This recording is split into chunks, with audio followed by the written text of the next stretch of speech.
Welcome to day 19. Now, this is especially for anybody that really struggles with doing the roll-up. This is an exercise that I call the rocking horse. So you're going to lift one leg up and interlace your hands behind the back of the leg, dropping that leg as far forward as you can, and then extend the knee so that you can feel tension right through that leg.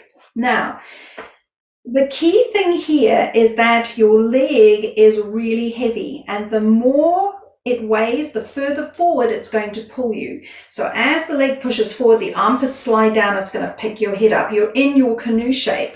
Now you're going to keep pushing forward and you're going to slowly come up.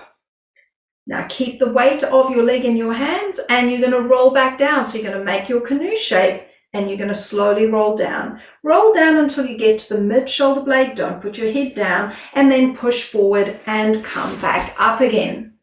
Now, if you can't come up all the way, don't stress. So you're going to roll down.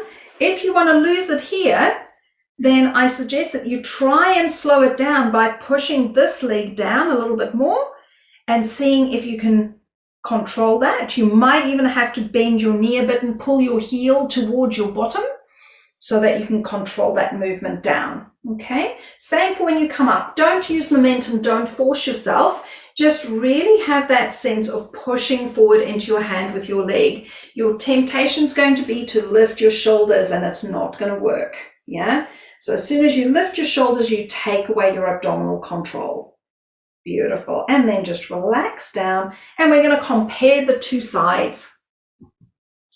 Lopsided. Yeah, so Mariela's rolling off that way and this side is really high. So we'll just do that on the other side. We'll show it to you again. Again, just make sure that you listen to your body on this one. Don't force. So you're going to push that leg forward and you're going to curl your way up. Coming at the top, find that length in your spine, and then slowly rock back, using that leg to help you control, dragging the other leg along the ground to go down. Thank you.